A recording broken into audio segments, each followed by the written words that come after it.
Chapter 9.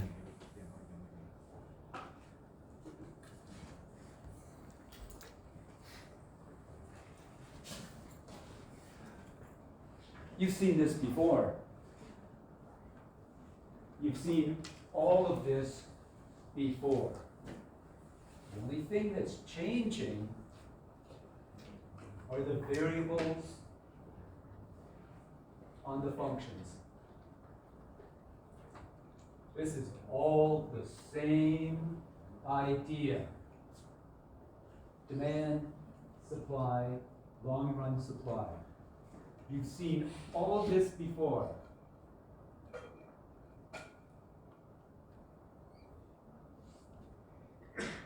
Now we're looking at the long run.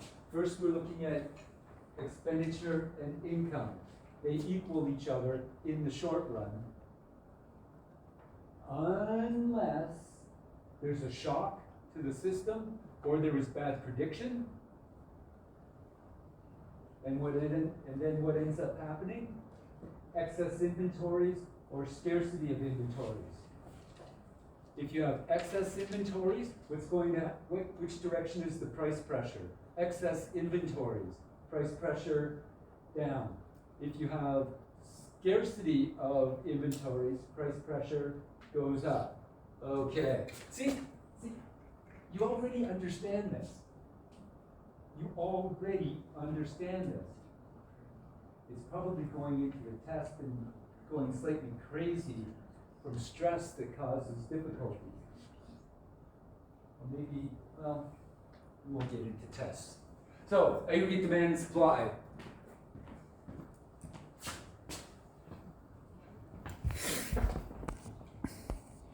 Well, in the long run, growth in productive capacity is translated into factor rent growth and repayment of long-term government debt. Ooh, we haven't seen that before, have we? In the long run, growth in productive capacity is translated into factor rent growth and repayment of long-term government debt. Actually, we have talked about this before.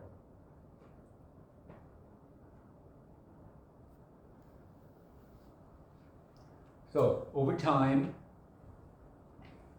you get more human capital, the populace becomes better educated, more experience, increase in human capital. That increases the overall capital in the economy. That increases the likelihood of technological advancement, which means that given your resources, you're able to produce more with the same amount of resources. You're able to produce more with the same amount of resources. That's increase in productivity. And what is productivity directly related to that's most important for you? Begins with a W. Oh, I hear that wage. I hear many people. Very nice. Very nice. I get goosebumps. I feel really strong when I hear all of you. Thank you. Well, that's in here. That's in the statement, isn't it? Long-run growth in productive capacity, so the economy gets bigger because it has more capacity, is translated into factor rent growth. Factor rent. What are the four factor rents? What's the most important one?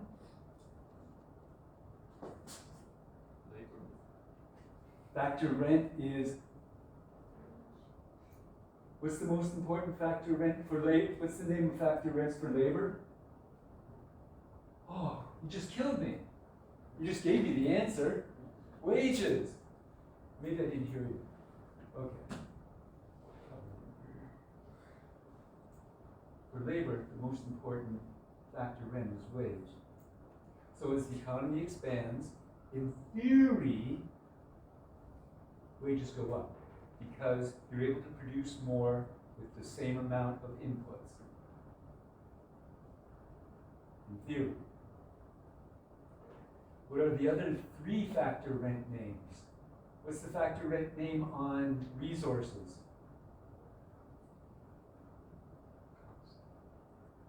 Yeah, that's a tough one. Okay. think of it as land rent, or just plain rent. Like the rent you pay on your apartment or wherever, same kind of idea, but you have to pay that on land, making use of resources, etc., etc. What's the name of the rent on capital? Interest. Long or short term?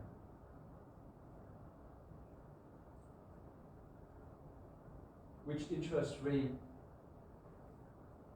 causes you to change your investment decisions? Long run or short term? Long run, right. Short run causes you to change the amount of money in your pocket. Nominal rates cause you to change the amount of money in your pocket or in your pocket. That's the opportunity cost of money.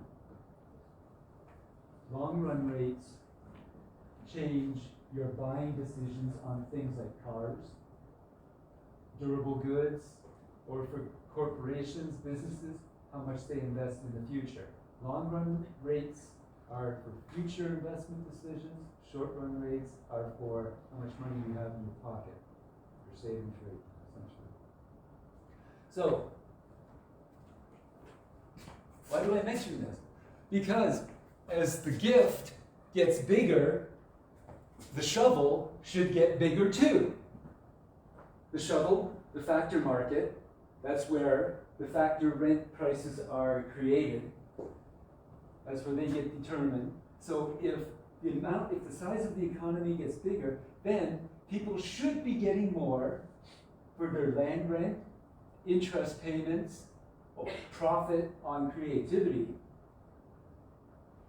and wages. And we've talked about how it doesn't really work that way. And generally speaking, of those four, profit, land rent, interest payments, and wages, it could be argued wages suffer. Wages don't go up as fast as what other factor payment? In a capitalist system or in a corrupt system, the workers will suffer. Who will benefit? Who? The firms. And they're the ones that get the profit. Because they have the capital, they have the land, they have the productive capacity, and they have control over the workers. It can be argued that. I'm not saying that's the case, I'm not saying it's reality. However, a good case can be made that increases in standard of living, increases in productive capacity, a greater proportion goes towards corporations and private companies than the average person. It can be argued. And then what's left? Well, you have to pay back the government debt as well. Because remember, sometimes, like with COVID, or the 2008 financial crisis, or the 2000 housing crisis, or the 1991 Asian, what was the name of it in Asia in 1990, 1991? The Asian pandemic, because there was a problem in Asia. And then there was the 87 crash. There's a crash every 5 or 7 years. And there's always some kind of a problem. What ends up happening? The government has to help the people, so the government goes into debt. In other words, the government spends more than it's taking in taxes. So as the government spends more than it takes in taxes, in the long run, the government increases its debt. Does the government pay back the debt? Who pays back the debt? Your grandchildren, actually. That's how long it's going to take. Well, I'm not joking either. If you look at how much debt Canada is in now, it's going to be your grandchildren, my friends. So make sure you increase your HK. Be your own boss, because the bosses get the profit.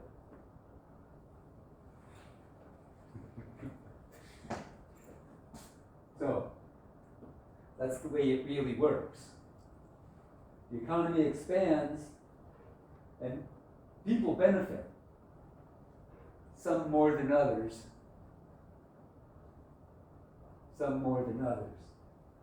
especially when you factor in how much debt the government goes into. Okay.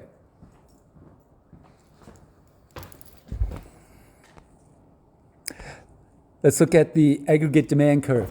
This is the same as the demand curve, only it's everyone added together. This is the demand for all goods and services by everyone in the economy. So what is the change in the quantity of real GDP demanded when the price level changes from D to C?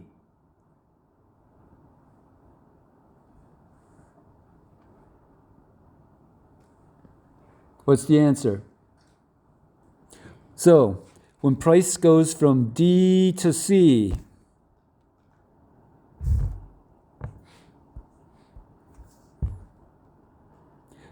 price goes from 108 to 106, what's the change in real GDP demanded?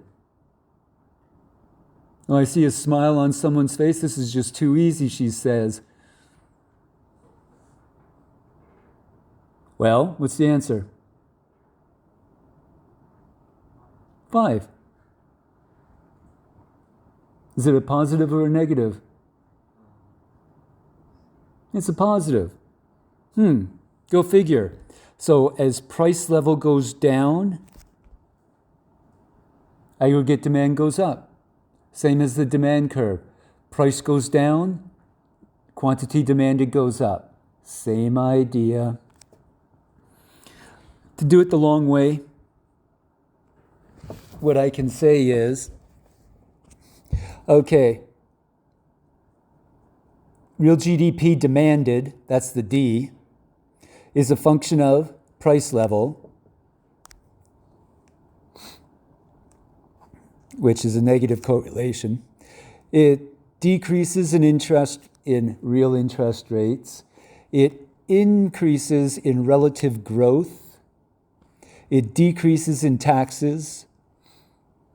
Increases in expected future income, increases in expected profits. Oh, that's G.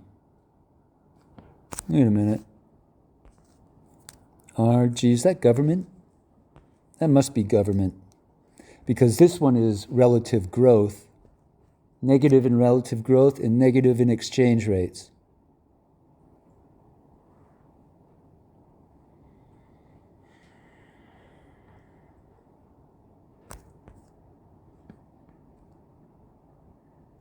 Okay.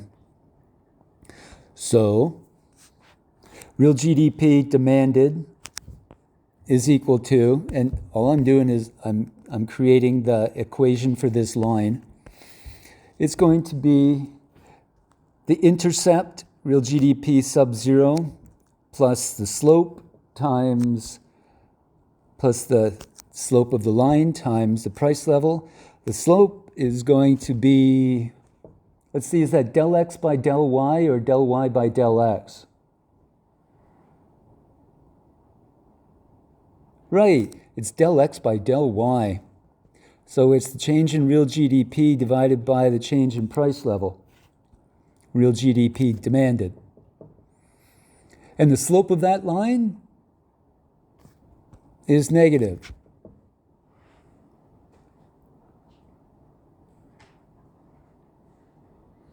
So we're going from a price level of D to C.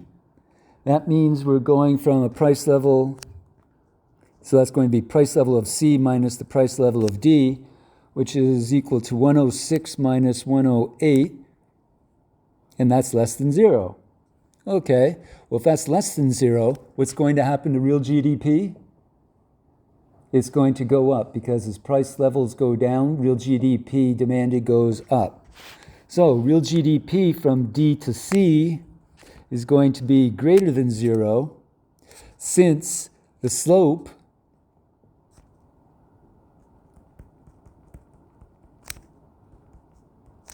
is less than 0.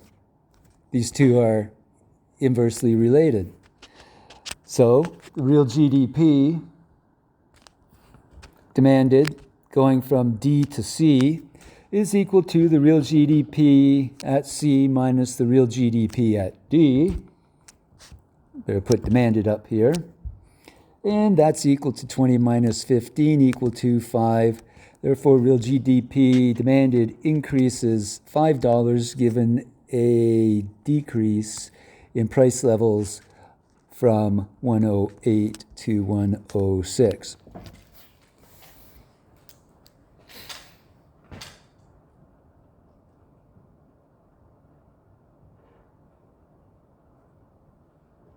Be careful of the plus or the minus sign when you do this quiz.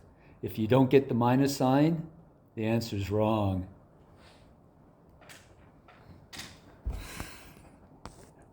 Same thing with short-run aggregate supply.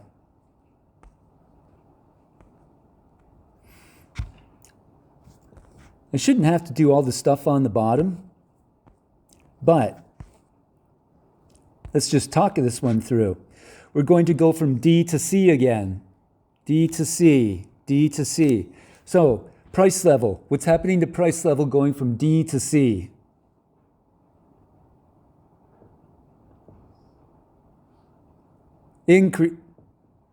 What's happening to the price level from D to C? Decreasing.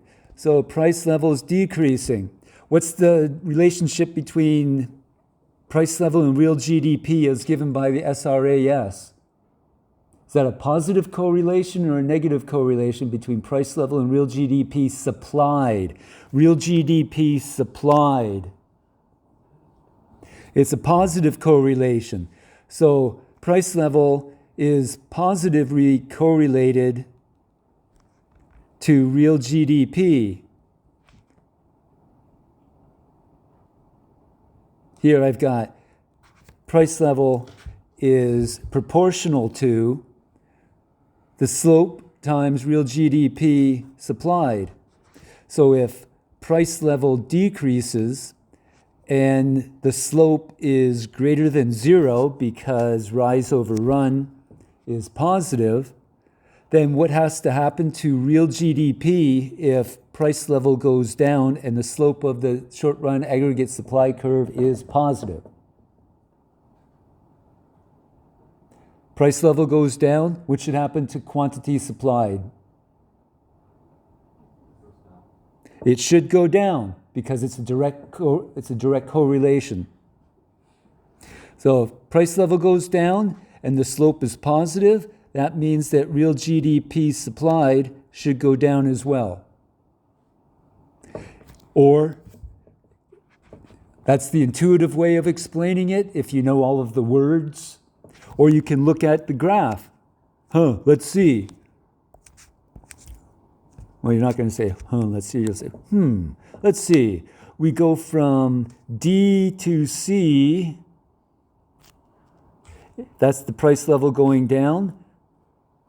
What's happening if we connect the dots? Then real GDP decreases.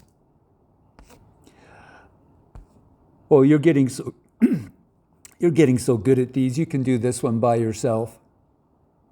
All a little bit of math. It's exactly the same as above, only a greater than sign is turned into a less than sign.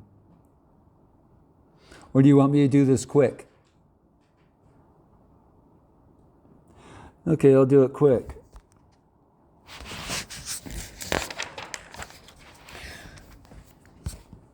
So let's put a real GDP supplied up there. Real GDP supplied is a function of price level. That's a positive correlation. Capital positive, labor force positive, productivity positive, expected future price is a negative or it decreases. Past errors in prediction is negative. That's a tricky one. And then the expected price of inputs, it decreases.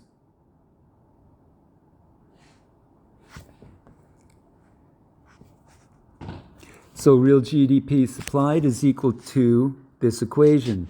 Real GDP, the intercept, plus the slope of the supply curve times price level. The slope of the supply curve is equal to the change in real GDP divided by the change in price level. And that's going to be greater than 0. The slope of the curve is greater than 0. Or there is a positive correlation between price level and real GDP supplied. So the price level going from D to C is going to equal the price level of C minus the price level of D. That's going to be 106 minus 108, and that's less than 0. So therefore, the amount of real GDP supplied going from D to C, bless you, is going to be less than 0. Price levels go down, real GDP supplied goes down as well. Since the slope of the short-run aggregate supply curve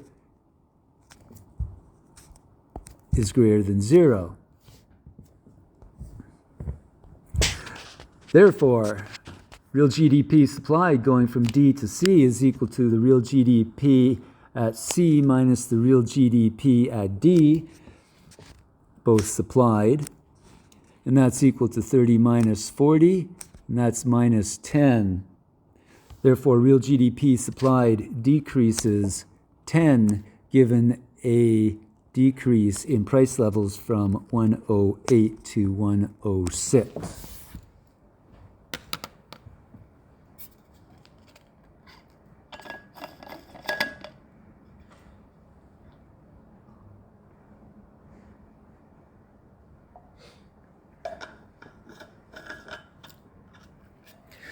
That's the extent of the calculation questions on the next week's quiz. However, as I've been saying, the dynamics, there's a lot of questions on dynamics, and in the past, there have been difficulties with these. So I'm going to give you some help in being able to study the dynamics. And what you're going to see is things that you've seen before. Long-run aggregate supply, we've talked about this using the PPF. Remember last week, I gave you the advanced idea that we could convert a trade-off between coconuts and bananas, between a coconut and everything else in the economy. And I said, you can do that. And it gives you, it gives you an idea of how economists came up with these ideas. So if each one of these PPFs,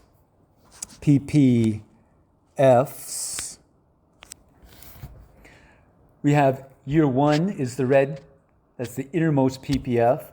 Green is the next one going out with the two intercepts increasing the same amount. And in 20x3, the blue has its intercepts increasing equally as well. What's that saying about the Chukastani economy?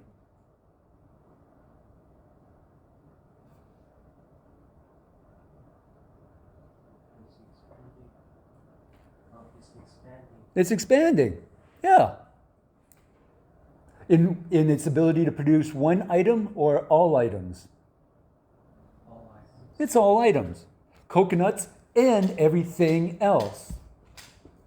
Now you can think of different ways that this graph could change, where only coconut production is getting more efficient and everything else is suffering. But that was the first test, and you don't have to worry about that. However, how do you translate that into a long-run aggregate supply? Well, long run aggregate supply is all of the output in the economy.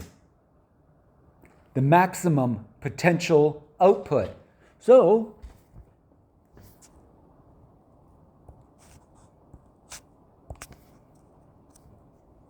how do we draw this?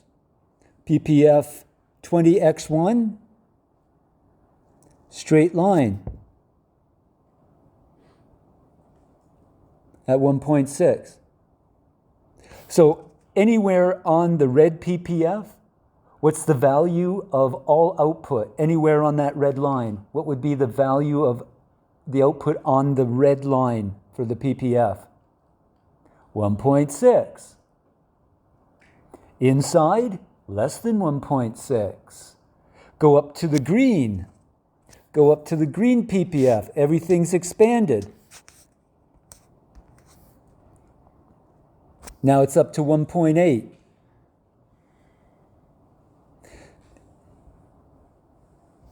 And then last,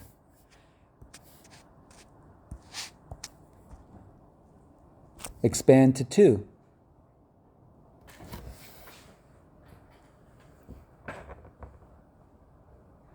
Why is there expansion in the economy? It depends.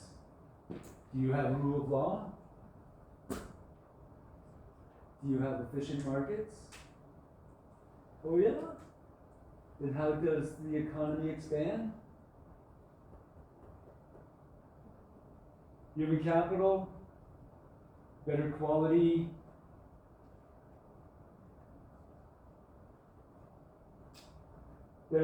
what? Human capital, in my opinion, is most important. Because without clever people, you're not going to do better. No matter what the dictator wants you to do, if you don't have clever people, the dictator doesn't have the best resources possible. Increases in HK, but is it an increase in capital? No. Because there's diminishing returns on increases in capital. What do you need? Better quality capital, better quality human capital, better quality resources, the most efficient. Which market is probably most? Which market is most? What am I looking for? Most important for expansion. Which system, which market is most important? You need the government with rule of law, but you need one market is most important. Financial. Okay. So better more capital stock, better more labor stock, better tech. Okay. Good. Now we'll get into aggregate demand, short-run aggregate supply, potential or long-run aggregate supply. I'm going to talk about equilibriums using zero growth and a growth model. Okay, zero growth. What does a zero growth model mean? What it means is there's no inflation because there's no growth. No growth in prices, no growth in demand, no growth in supply, no growth in potential output. You stay the same. Well, if you're staying the same, then price levels are not going to change. Or in other words, as I say here, expected price levels equal price levels. So the future price level is the price level you have right now. It doesn't change. So what does that mean? Price level is constant. And so is the amount of output. And in this case, what's the price level? Let me do that.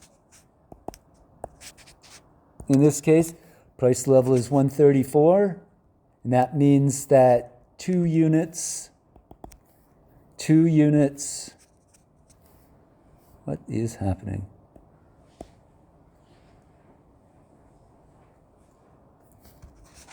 Price level 134. Oh, that's why. Bless you. And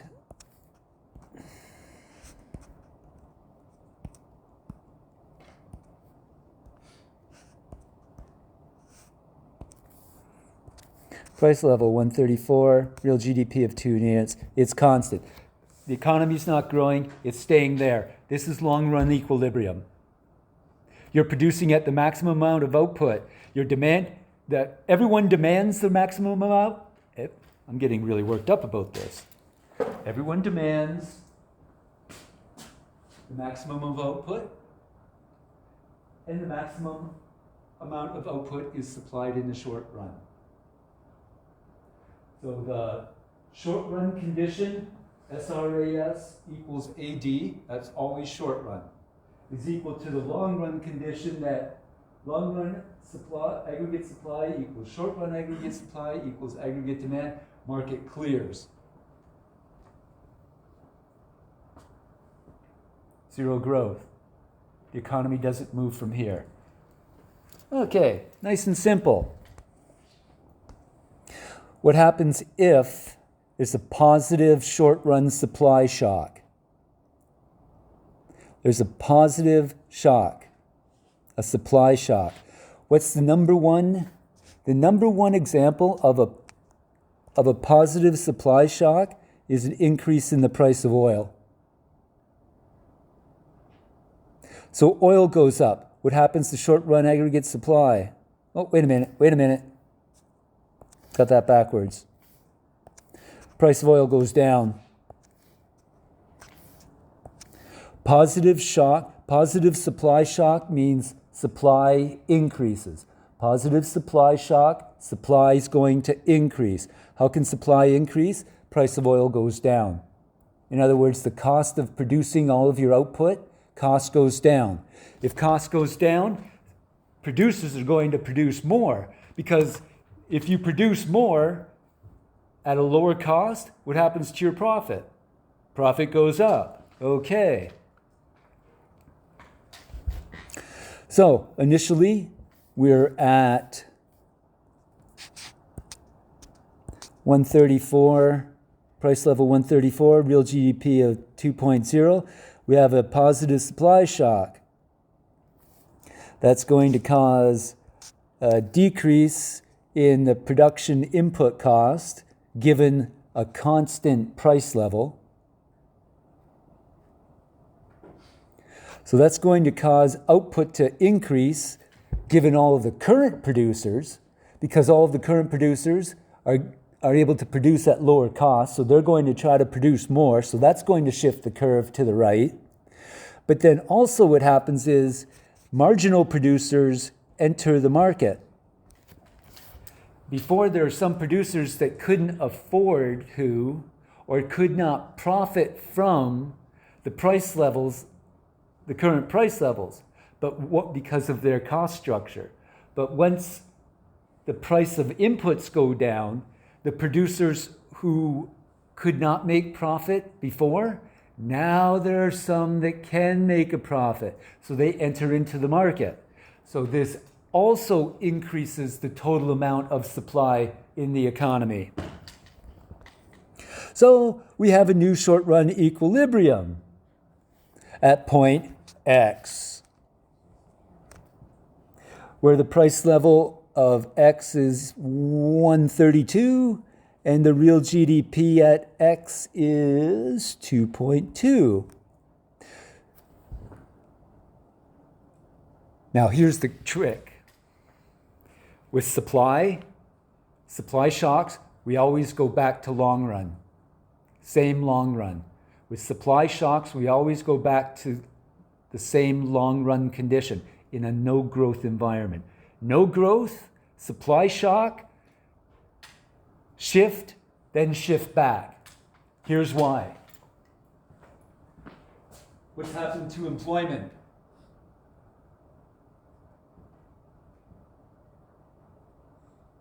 What's happened to employment? Increased. And it's increased beyond, it's increased beyond, what's that word, employment at full output? Is that natural rate of employment or is that natural rate of unemployment? I forget which one.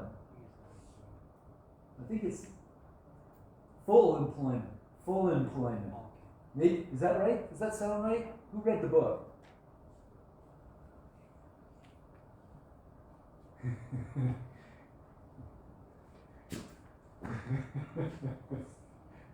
Nice to see the smiles. Just like when we were looking at the PPFs, when you move beyond the PPF, that puts price pressure because of scarcity. Here, when a short run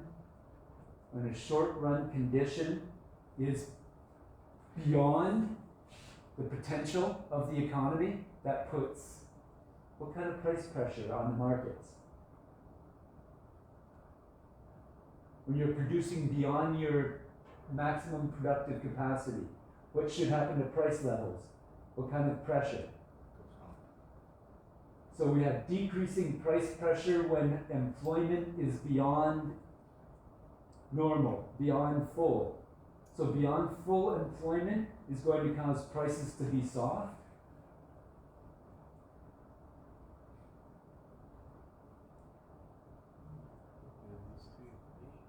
Prices will increase because employers are employing more people, so they want to have better profit. And the more people you try to hire, the more resources you try to utilize, the more you have to compete to find those resources, the more you have to compete for resources. What's going to happen to the price of those resources? So more people enter the market, more producers enter the market, you produce beyond your full capacity. Full capacity is not 24/7 capacity. It's more like a normal schedule. Let's say 8 hours a day is a normal schedule. You can produce at 12 hours a day, but the normal capacity is what the long run aggregate supply is. As soon as you start in the short run, as soon as you produce beyond that, you're going to have positive price pressure because there's going to be scarcity in the factor market, and that's going to put positive price pressure in the factor market, wage, land rent, interest rates, profit, and then that's going to translate back into the goods and services market or the goods market, because whatever happens generally in the factor market is going to translate into the same type of pricing pressure in the goods market. Notwithstanding oligopolies, monopolies, corruption, etc. They just make it worse. So, we get more and more production, therefore we get an increase in wages, which is, another way to say that is, there is a tighter labor market, or positive labor, or positive wage pressure. You could also say positive wage pressure. This is how they talk on TV, by the way. Positive wage pressure, or it's a tighter labor market, meaning it's hard to find people to employ. Kind of like right now. So, tighter labor market implies an increase in wage. That means there is an increase in production input costs. Oh, look at that. First, production input costs are going down because the price of oil went down. Now, because there's scarcity, there's positive pressure. What happens to the short-run aggregate supply curve? It goes from SRAS sub 1 back to SRAS. In other words, we go back to equilibrium.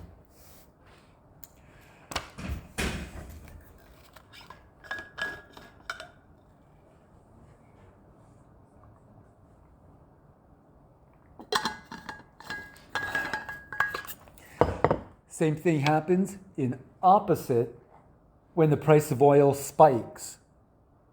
Have you heard that term before? The price of oil spikes? Spike means goes up really fast. Just like crypto did on Friday.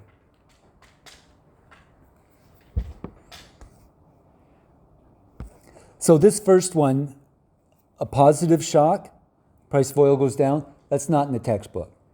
It could be on the test. It's just the opposite of a contraction. What happens when the price of oil increases? Well, the price of oil increases. First, we start at price level of 134, real GDP of 2. There's a negative supply shock. That means the price of oil increases. That increases production input costs given a constant price level. Remember, in all these cases, one thing changes. I've had students asking me, Professor, are you going to give us a question where demand and supply change at the same time? No. I always hold one constant, ceteris paribus. And if you are thinking that, I sound like I don't know what I'm talking about when I talk to him, guess what? I asked the same questions 40 years ago.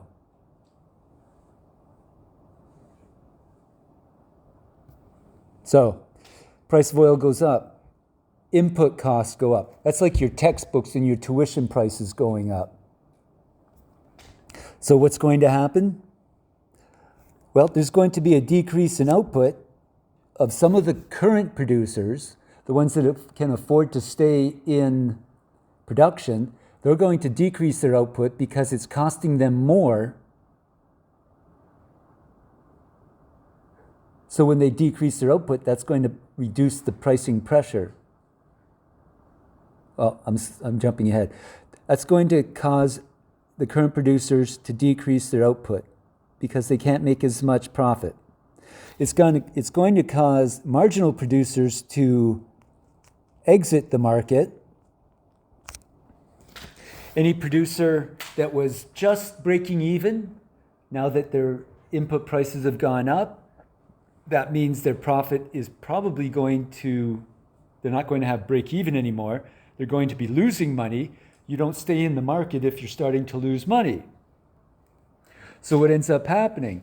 There's a new equilibrium at C, where the price level is 135 and real GDP is at 1.9. So price level's gone up, real GDP has gone down. We've had producers exit the market, and there's been a decrease in the amount of output. That's going to directly translate to employment. Employment's going to go down, or unemployment goes up. That means that the labor market is going to be softening. Tighter labor market means labor scarcity. Soft labor market means labor surplus. It's the same in all markets. A tight market means scarcity. A soft market means surplus.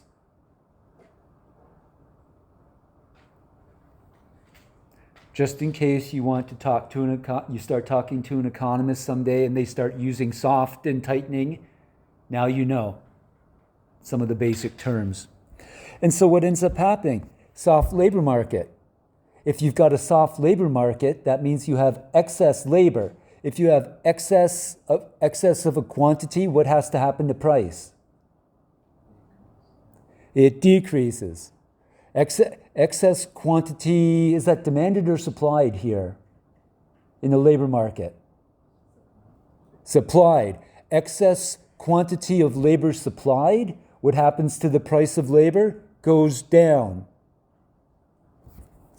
In other words, price of wages go down. That means the production input costs go down. So we shift back from SRAS 1 to SRAS. We're back to normal. So supply shocks, you have a momentary tightening or softening of the labor market, which causes price levels to increase or decrease, but then that causes exit or entry into production, and you go back to equilibrium. So supply shocks, you end up at equilibrium. That's trick number one.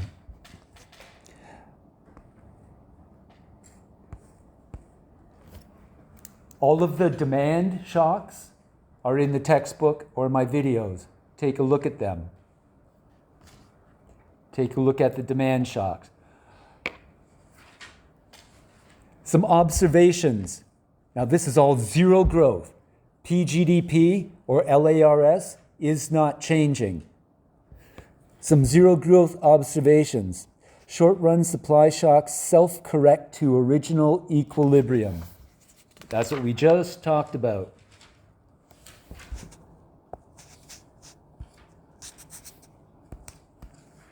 If you have a positive shock that increases capacity, which increases employment, which increases real GDP, greater than PGDP. PGDP is LRAS.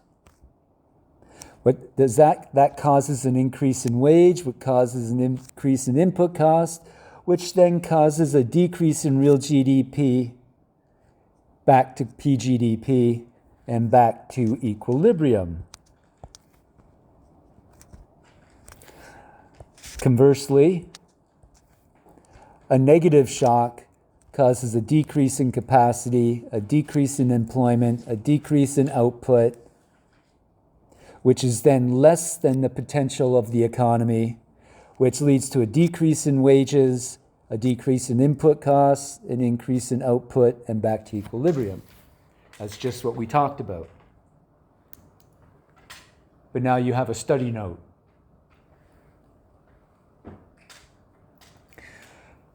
Short-run demand shocks, you get that? Short-run demand shocks are different. Let's just think it through. Just think it through. Just think it through. We already have been saying that the reality is that producers, what do? What's the producer strategy? First, what's their number one strategy? Maximize profit. Everyone's got that. Good. How do you maximize profit? Lowest cost? Sales high? Really? Lowest cost? Do you want to have the most sales?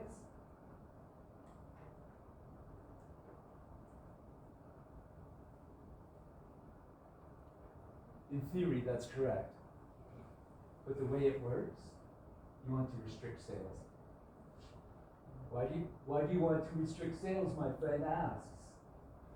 What does a restriction in sales imply? Oh. Higher price level. That's the concentration equation. What you end up is 1 over M, where M is the number of participants in the market, the number of sellers. The lower that, the smaller the number of producers, the greater the probability that they can keep prices artificially high. Now you're going beyond intermediate, but that's the way it works. That's the way it works. So if we operate under the notion that suppliers will try to always limit, or the producers try to limit supply to keep prices artificially high. So now we go to demand shocks. Let's say everyone wants to buy more now. What happens to the demand curve? Shifts right. What should happen to price levels?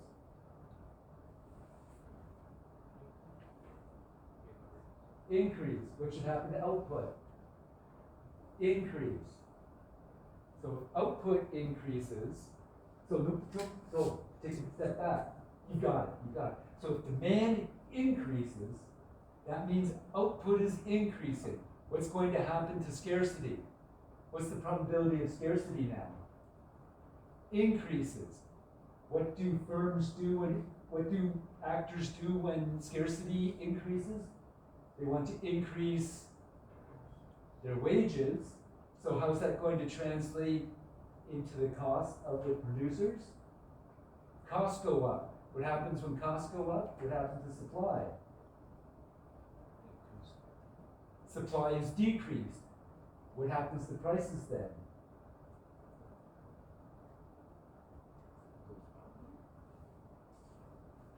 When demand increases, prices are going to go up.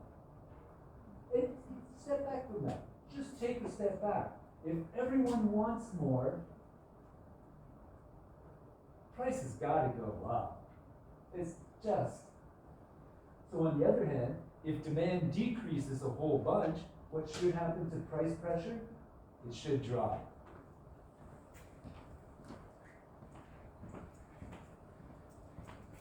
Is that the way it always happens? No. The way it always happens is price pressure is always increasing.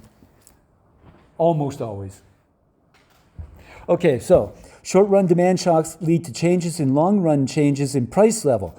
Short-run demand shocks lead to long-run price pressure. How?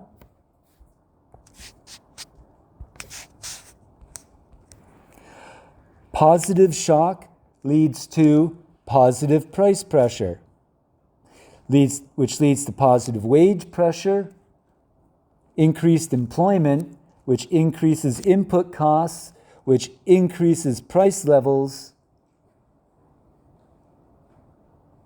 and eventually that affects supply.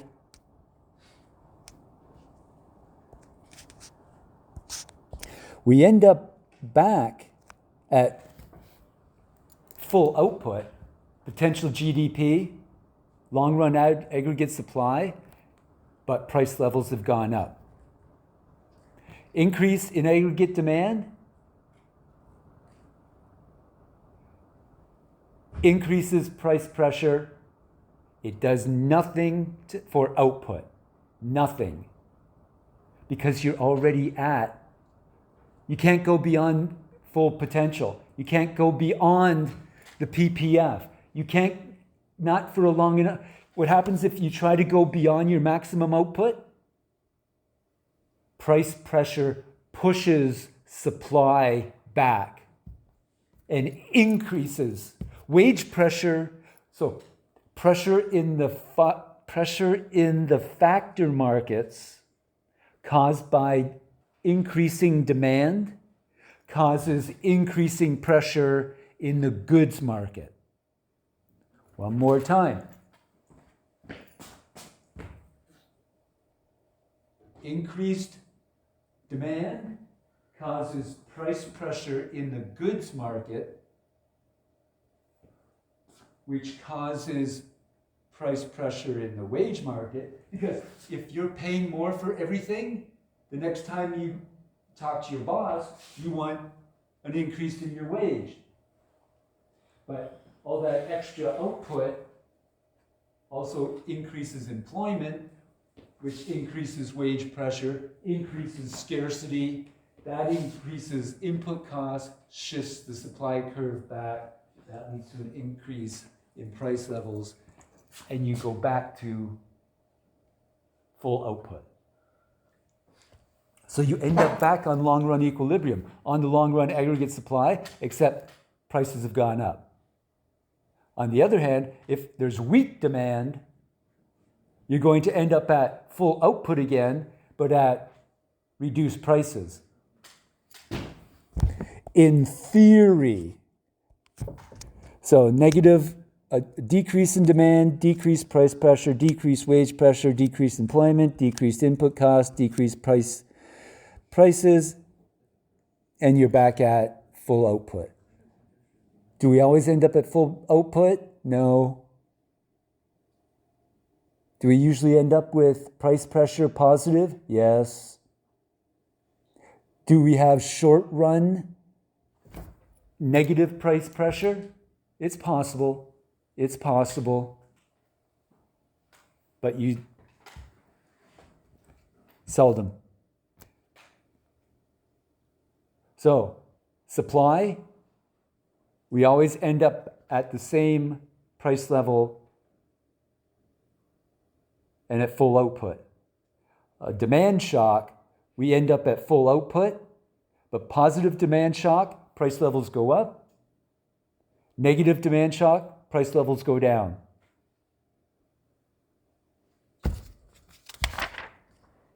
That's at zero growth. Now the fun part. Non-zero growth.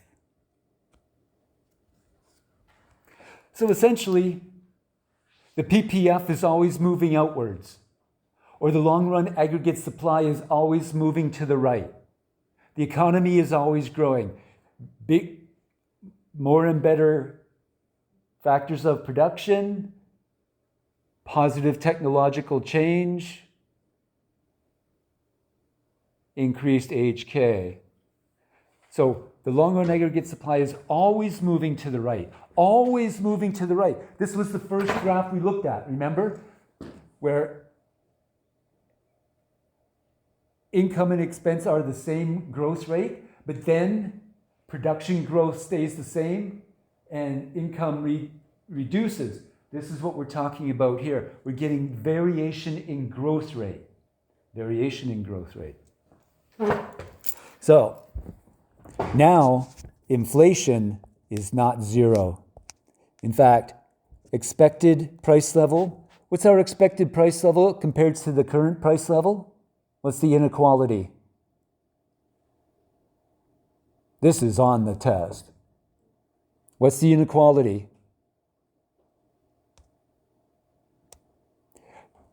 Are prices in the future less than or greater than they are now, expected? Expected price levels are greater than current price levels. Inflation. In other words, expected full output, expected potential GDP is greater than potential GDP, which implies that the LRAS is always shifting to the right. What does this imply? Well, expected PGDP, potential GDP, is greater than current PGDP, which means the LRAS continually shifts outward or rightward. Aggregate demand usually shifts rightward. In other words, aggregate demand is usually increasing because we're being more productive. Standard of living is going up. This indicates that aggregate demand shifts to the right. SRAS, short-run aggregate supply, usually shifts rightward because of decreasing input costs, positive technological change, better and higher quality capital, et cetera, et cetera, et cetera. Would anyone like to discuss this? Would anyone like to say this is an erroneous assumption? I will. Usually, the book says short-run supply is increasing. It probably is.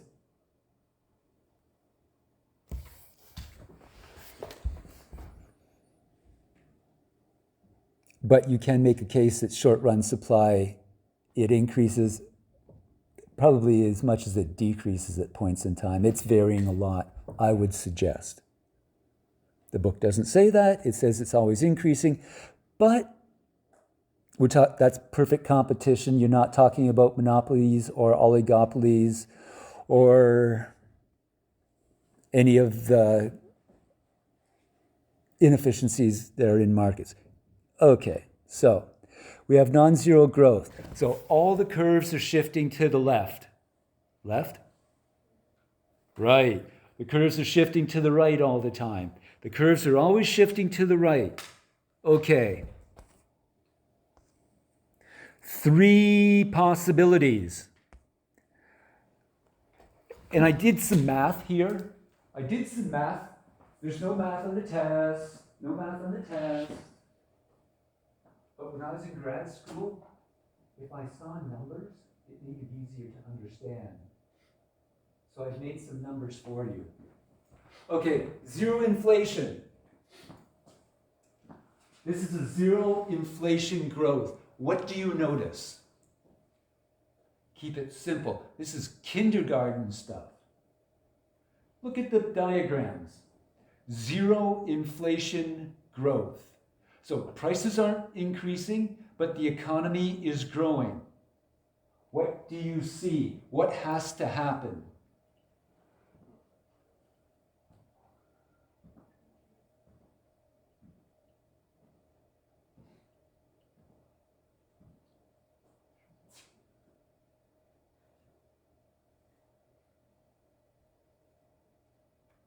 There's some geometry here.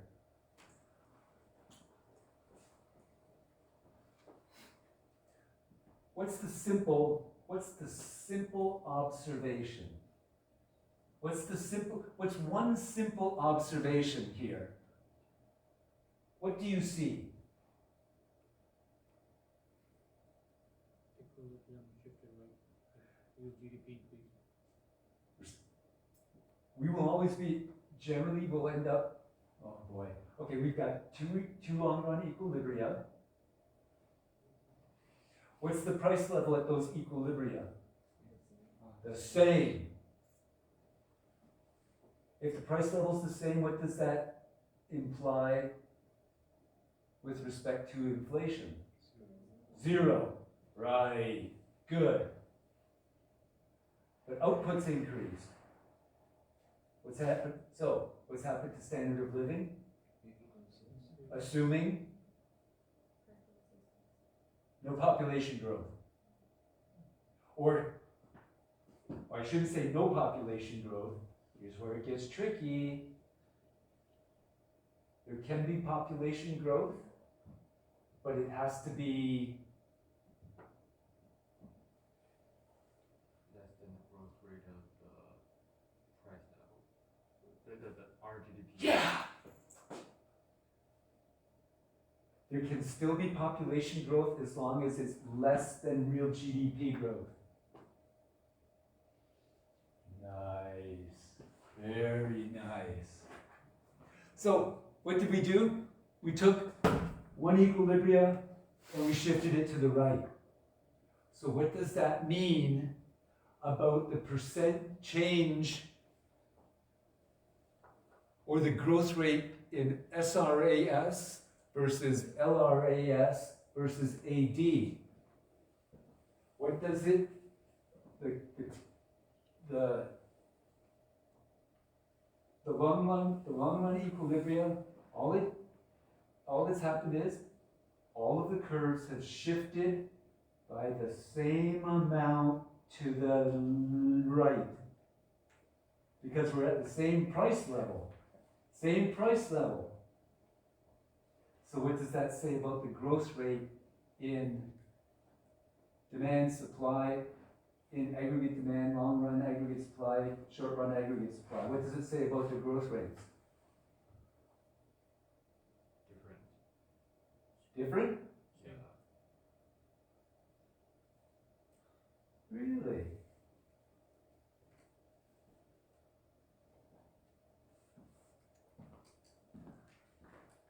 What's the distance from here to here? 0.2. 0.2. What's the distance from here to here? O. No, O is a letter in the alphabet.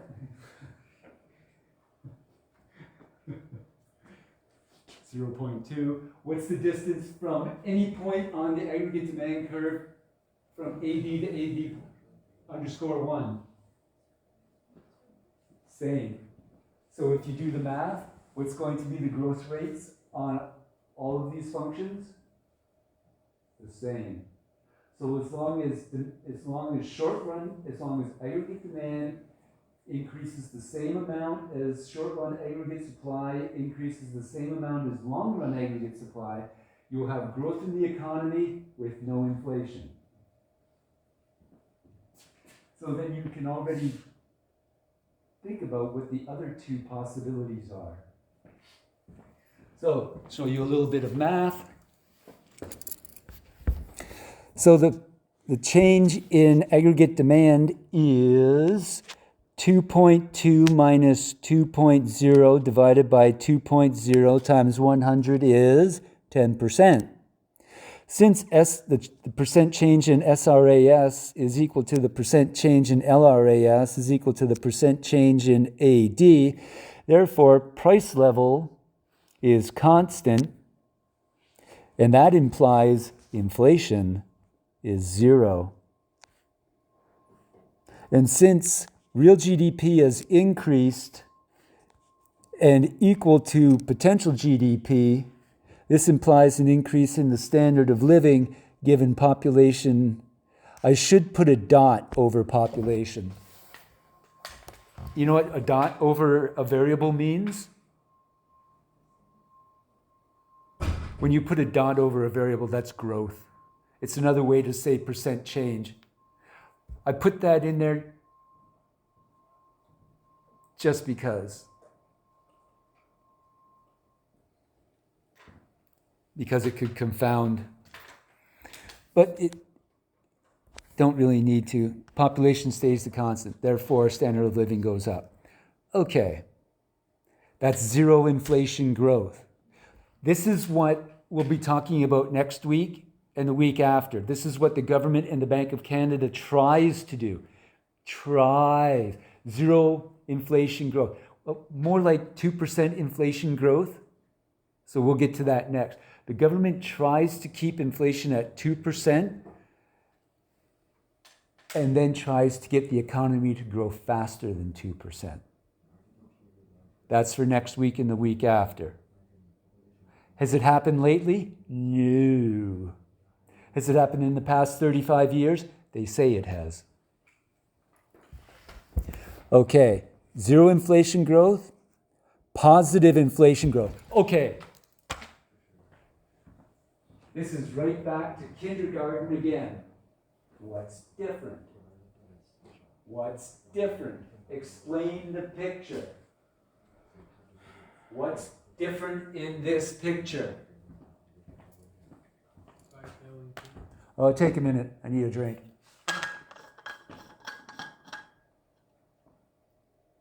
I'm out. Okay, seconds up. So,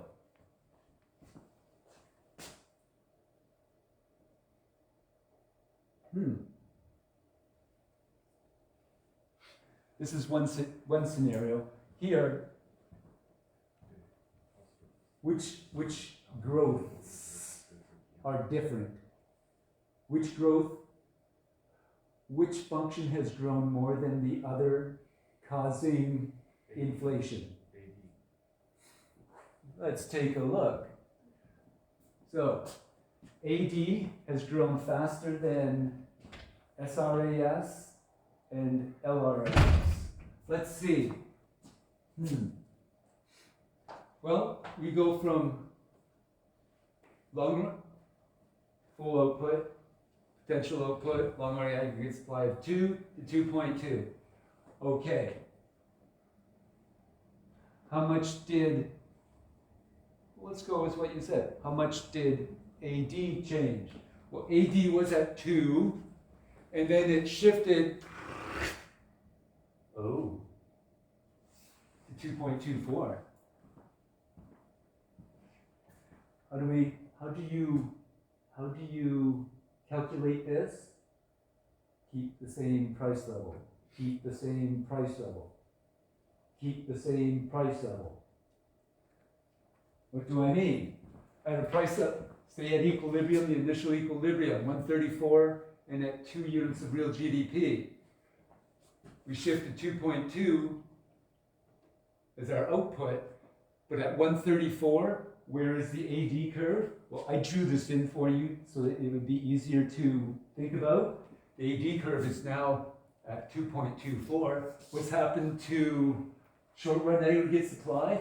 It was at 134 price level, it was at 2. Now, at 134, it's at 2.15. So, short run aggregate supply, quantity of short run supply, quantity of, how do you say that? The quantity of short run aggregate supply. That sound right? The quantity of short run aggregate supply. The quantity of short run aggregate supply.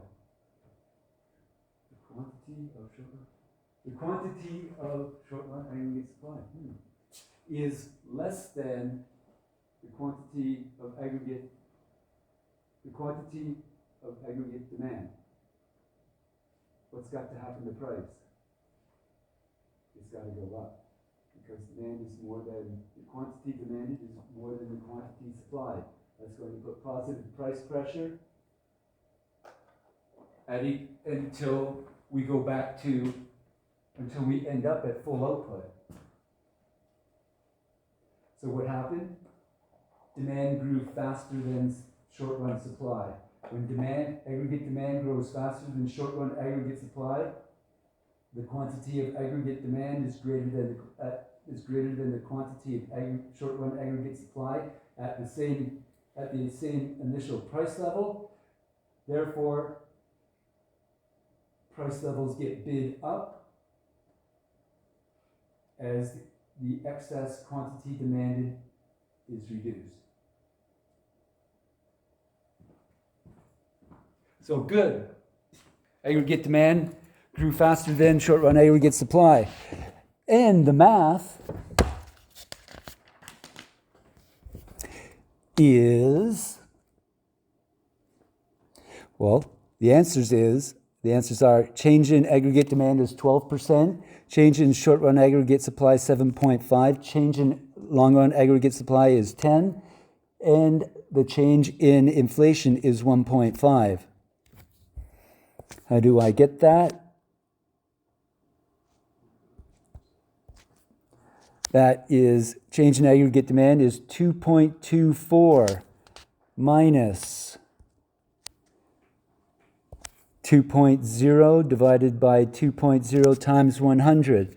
Short run aggregate supply is 2.15 minus 2.0 divided by 2.0 gives 7.5%.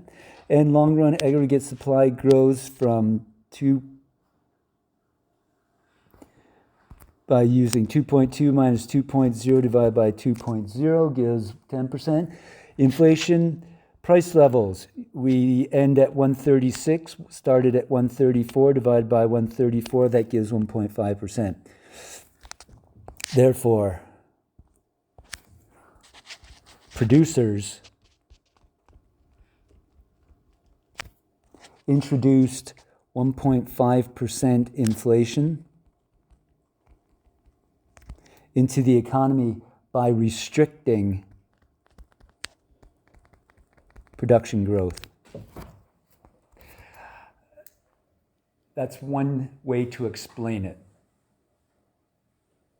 You could also say that producers underestimated demand.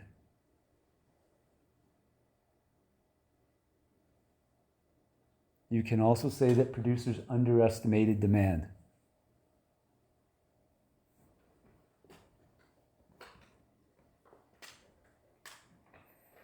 Which is the same way of saying that producers restricted growth. Underestimate demand, restrict growth. Two ways of saying the same thing. It just depends. Okay, last scenario. Negative inflation growth. This isn't in the textbook. but you will see deflation on your quizzes and tests. You will see references to deflation or negative price pressure. So what's happened here? Supply grew faster than aggregate demand. Short-run aggregate supply grew faster than aggregate demand. So we end up with our calculations. Aggregate demand, 2.15, growth minus 2,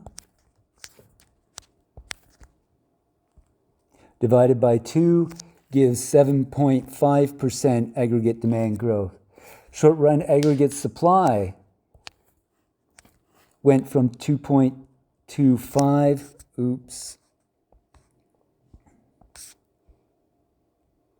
2.25 began at 2 for an increase in 12.5% growth. Long-run aggregate supply grew from 2 to 2.2, which gives us 10%. And inflation went from 136 to 134. Hold it. Oops. Ended at 132, Professor. Started at 134 for a negative 15%.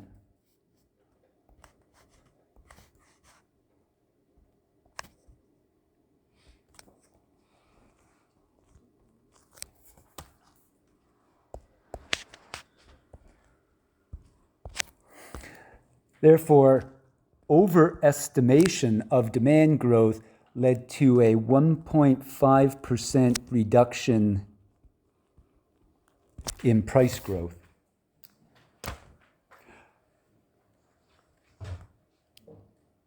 You will note that I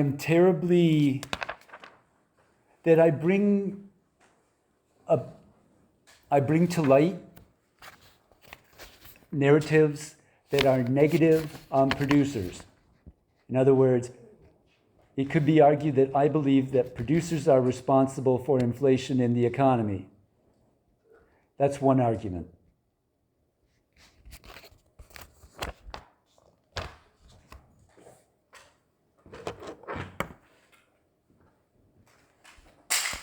So, in summary, potential GDP usually increases over time. Price levels rise because of scarcity, inaccurate aggregate demand prediction, and overestimation of expected inflation. And my friends, I think that's really the way it works. I think that's really the way it works. Because, get back to that concentration, the M, 1 over M gives pricing the ability to control pricing. Oligopolies, oligarchs, monopolies. Does perfect competition exist? Not even in agriculture. Who's wearing Nike? Adidas. Whatever's left. How many different shoe producers are there? Under Armour. I have Billabong. Everyone had... Does anyone think that you're getting the best price on your clothes, your vegetables, your necessities, the things you need to survive? Are you getting the best price? Have prices been going down over time? They actually have. If you take quality, well, no, actually, I better think about that. Prices haven't been going down over time, and especially on necessities. So the narrative that I've been giving you. So what do you do to ensure that your standard of living is going to go up in the next 10 to 15 years, assuming the zombies don't come? What do you do? Invest in Invest in yourself. Make sure you have a good plan for increasing your human capital. And guess what? I already know what the answer is to discussion 3, P3. I either go on the internet for free or I take a class. I copied and pasted this right out of Kovacs's. That's okay.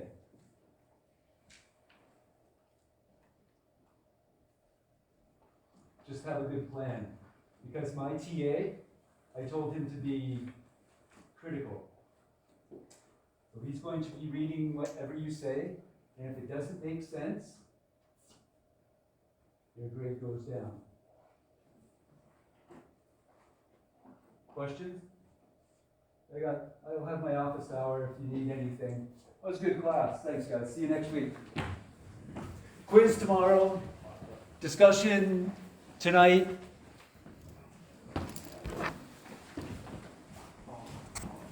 We just have a quick question, sir. Justin.